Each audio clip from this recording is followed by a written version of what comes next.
Good morning, everyone. Today we're going to be doing a little review of this 2016 Mazda 6. This is actually my personal vehicle. 2016 was the first year of the mid-cycle refresh of the last generation of the Mazda 6. Mazda 6 was discontinued after 2021. Has a 2.5 liter four-cylinder engine, makes 184 horsepower and 185 foot-pounds of torque. Everything is stock on this particular vehicle, except I have changed out the wheels. Same size, 19-inch wheels. This is the touring trim. And I also added a little lip spoiler. But everything else is stock. And we're going to take it for about a 25-mile drive. Different types of roads, highway, windy roads, suburban roads, speed bumps, just to get a sense of the character of this vehicle. And we're also going to give you an idea of what it's like to sit in the car, how the seats feel, how the materials are. My car reviews are going to be a little bit different. We're going to be focusing primarily on driving impressions and what it actually feels like to be in this vehicle, to drive it, to sit in it, how it sounds, all that stuff.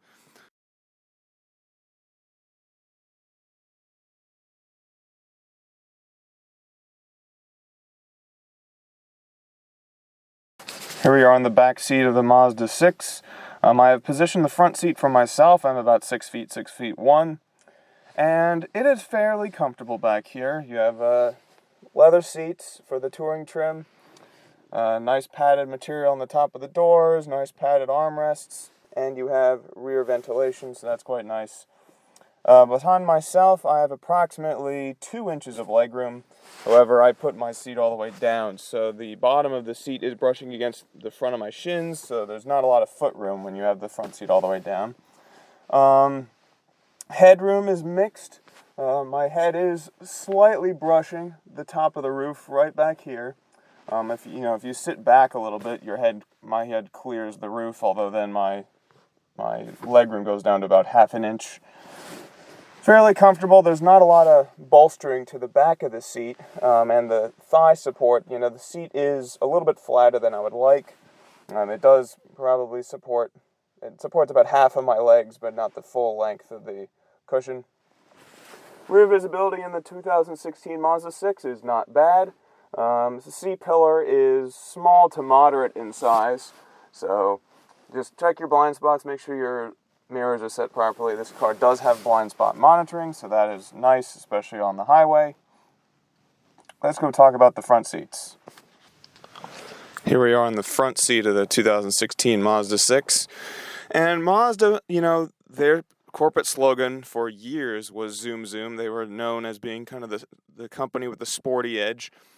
And 2016 was right around the time Mazda started to transition from the company known as Zoom Zoom to the company that is trying to be maybe a used German alternative. They were starting to go a little bit premium. You can see that with the interior. Very nice design. Lots of stitching across the dash. And very thinly padded material here, but padded nonetheless. Again, nice armrest. The door sill is nice and padded. And the seats are heavily bolstered. So there's lots of side bolstering. They feel a bit like bucket seats. I think they anticipated some of their drivers would be driving a bit spiritedly, so they wanted people to be hugged in place. And we'll be talking a little bit about the performance of this vehicle as we drive it. So like I said, 184 horsepower, 185 foot-pounds of torque from a 2.5 liter four-cylinder. We have a 6-speed automatic transmission. And in this particular car, we also have a sport mode, which we will be working with, as well as a sequential mode. There's a manual drive mode that Mazda, unlike lots of companies, got it correct, where upshift is pulling the control backwards. And we'll talk about driving impressions, so let's get on the road. Nice wide backup camera. The resolution is a little bit low, but the angle is good. You can adjust the brightness, contrast, all that stuff. It's been good to me. Mazda has this SkyActiv technology that they use in their engines to get better fuel economy, and they achieve that mainly through high compression ratios as well as reduction in overall vehicle weight. Like I said, it has a 6-speed automatic, so they didn't do any sort of fancy thing in the transmission department to get good fuel economy, so they cut out the weight. The published curb weight for a 2016 Mazda 6 is 3,250 pounds, which is a little bit on the light side. And how did they achieve this? Well, they mainly achieved it through cutting some noise deadening out of the vehicle. So it is a little bit noisy. If you look at the first page of the owner's manual, the 2016 Mazda 6, it says zoom zoom right on the first page in the inner cover. So this was still the zoom zoom era of Mazda, and you can feel that in the throttle response. Throttle response is right there. It does not hesitate much to downshift. So when you ask it for power, it'll give you power. And the steering, we'll get to that when we get on the twisties, but the steering feel of this vehicle is delicious. Mazda definitely knew what they were doing, and it is a drive for mid-sized sedans. It is the driver's choice. Let's see, we're going to have a launch here. So let's go into the manual mode, and we'll show you what that's all about. It has 6 gears just like the automatic. Unlike a CVT where it like chops up fake gears within one big gear, this is the actual 6 gears of the vehicle. You just can select through them manually. All right, a little bit of a delay on the upshift.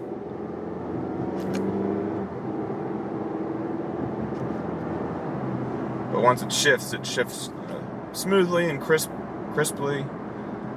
This, even in the manual mode, it will auto downshift if you get low RPMs, and it will auto upshift upon reaching red line. So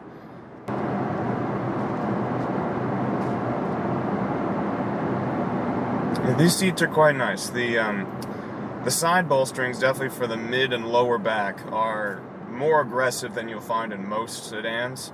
The shoulder support is not quite there, so my shoulders are sliding around a little bit, but again, these are not racing seats. They're sporty seats, and that's kind of the theme of this entire vehicle, as you'll see as we go along, is this is not a sports sedan. It doesn't have the power to be a sports sedan. The ride is still a little bit on the soft side to be a sports sedan. It's a sporty sedan. But at the same time, if you want to be efficient and just drive it around every day, it'll do that too. Skyactiv technology. This vehicle was rated 26 mpg city, 38 on the highway, and 31 combined.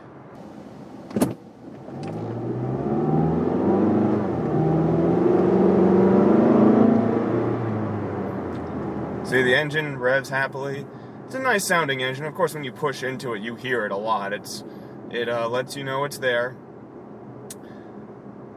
But cruising around right now, we're in 5th gear, about 32 miles an hour. Other than some light road noise, not a lot going on. One other thing you'll notice about this car that I would say is an overall detractor from living with it every day is the suspension is a bit stiff.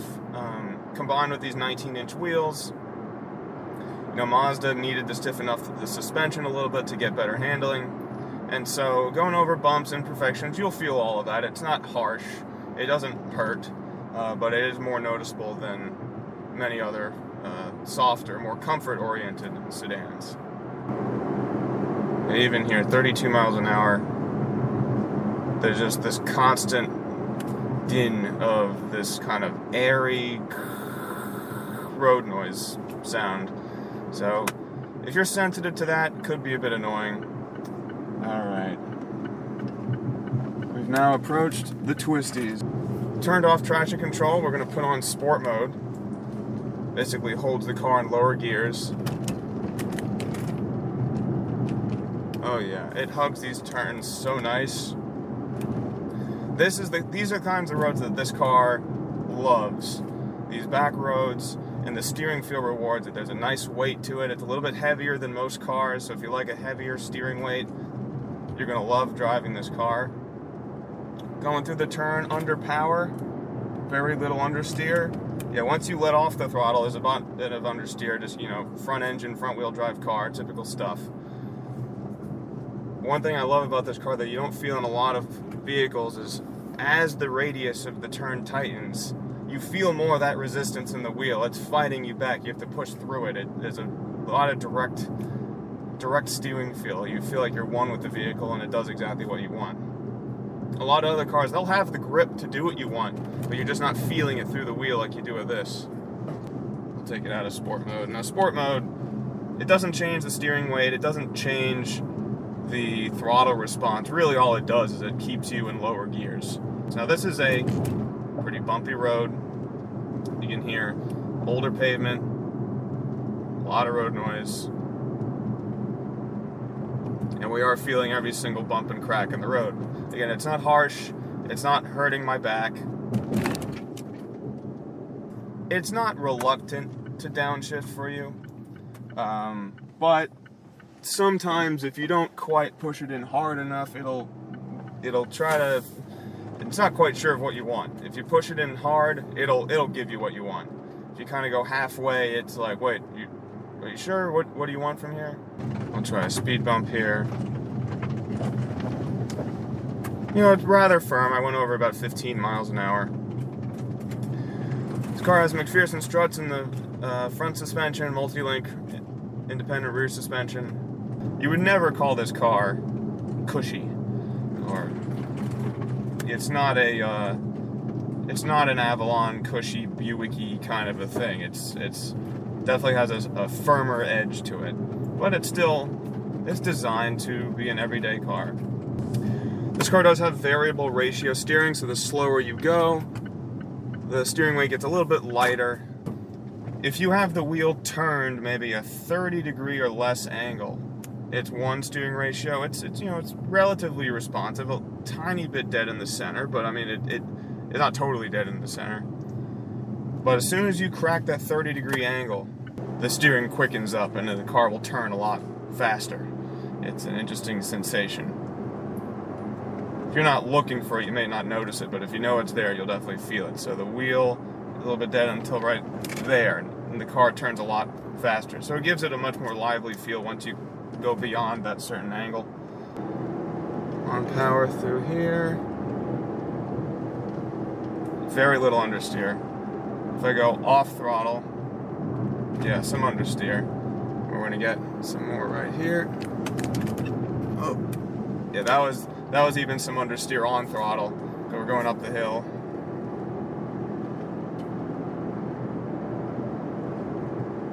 And one last turn.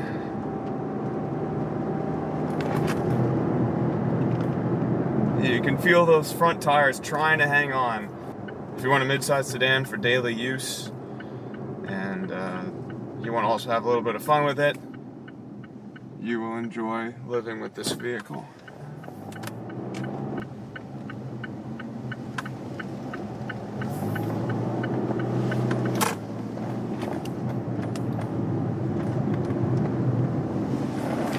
Oh yeah, change of direction's nice and quick. That's one of the advantages of having a stiffer suspension, is that you can roll left to right real nice like that, and the weight doesn't sag onto the suspension. I would say the way that the suspension feels, it's kind of like a stretched rubber band. You know, if you hit it, it will flex a little bit, but it's taut. So it's certainly not like your grandma's couch.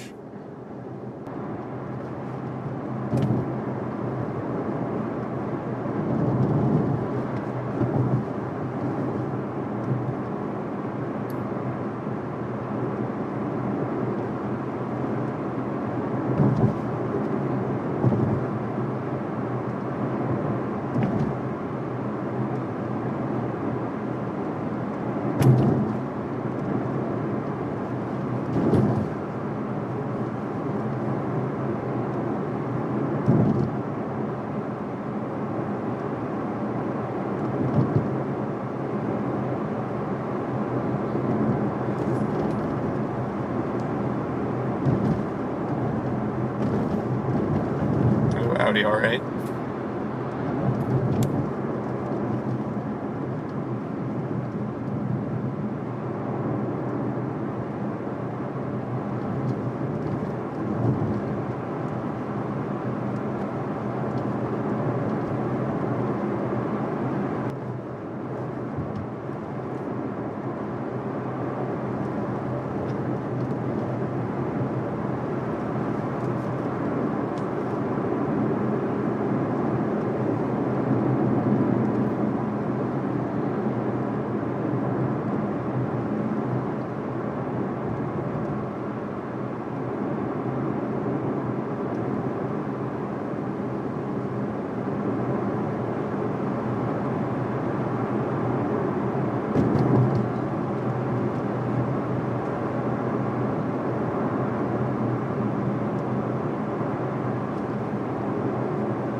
Speed limit went up, let's punch it.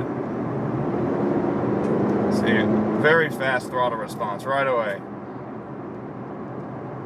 And then of course it goes back to the highest gear to get you fuel economy. But that's what I love about this car, is it can do both for you. It can be a sporty car, not a sports car, a sporty car, or it can be a fuel saver. Now note that sport mode does not do anything when you're in the manual mode, because the sport mode holds you in lower gears anyway. So if you're already in manual mode, you're controlling what gear you're in. Sport mode literally does nothing. You can flip it on, it says sport, but it's not going to change anything about how the vehicle is driving.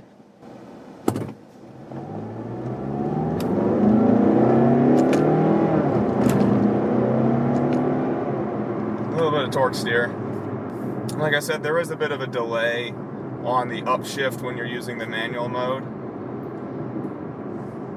Downshifts are faster. Nice grip around this turn. Peak torque, I believe, is just past 3,000 RPM. So you don't have to fish way up high in the rev range to get the power. Let's talk a little bit about visibility out of this vehicle. Out the front, it's pretty good. Wide front windshield. The side windows are maybe a little bit short, just for styling. And at the base of the A-pillar, you do have this kind of black triangle here that cuts into the front visibility at all, but I've never had any issue seeing anything. Out the back, pretty wide rear window. We've talked about that C-pillar back there. It's not too thick.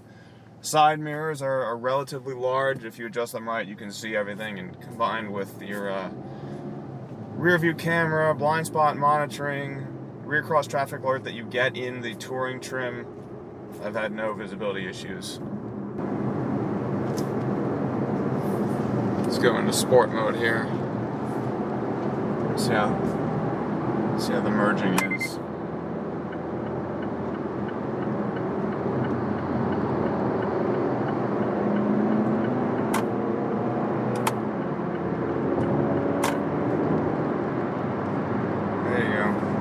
Car's nice and smooth on the highway, it's stable, feels planted on the road. If we go into manual mode, you see we're in 6th gear, 65 miles an hour, top gear is about maybe 1900 RPM or so. Now you'll notice, especially at highway speeds, 5th gear and 6th gear are very close. So if I go from 6th gear to 5th gear is about 2250 on the RPM, so they're no more than 300 RPM apart from each other.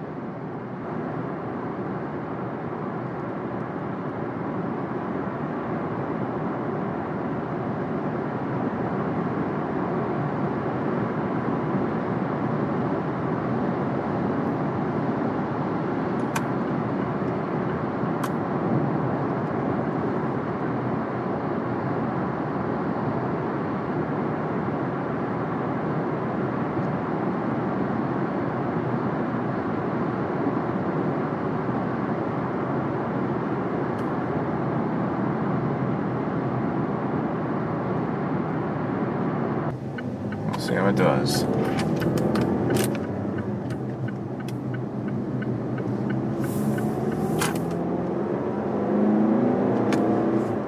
Alright, flooring it.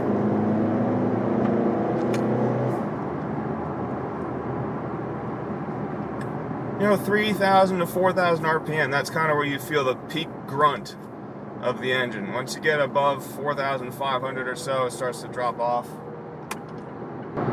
This car doesn't do everything perfectly. A little bit stiff, a little bit loud. It's not the fastest, but it's efficient. It drives very nicely, but good for highway cruising. Seats are comfortable. Good for back roads.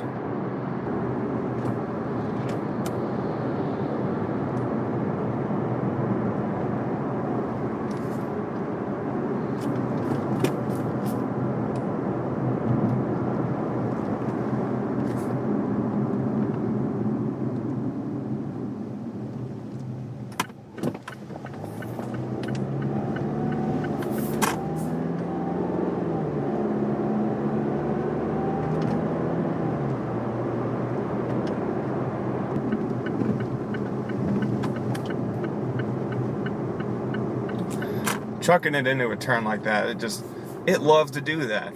The steering feel rewards you. The suspension allows the car to turn in nicely. Steering ratio is really nice. This car loves being chucked into a turn.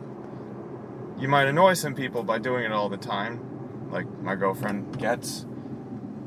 But that's what happens when the corporate slogan, when the family motto is zoom zoom. The genetics are in there. It has a little bit of that Miata spirit in there for a mid-size sedan. And so this is definitely the fun choice if you're in the market for a mid-size sedan.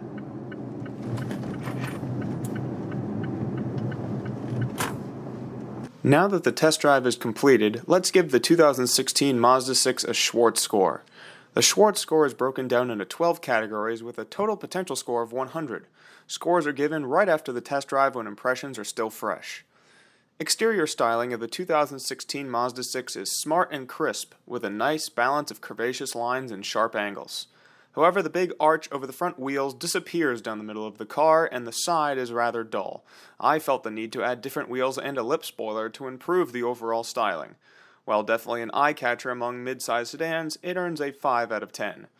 Interior materials are impressive for the mid-size sedan category, with soft-touch materials abound in a stylish design.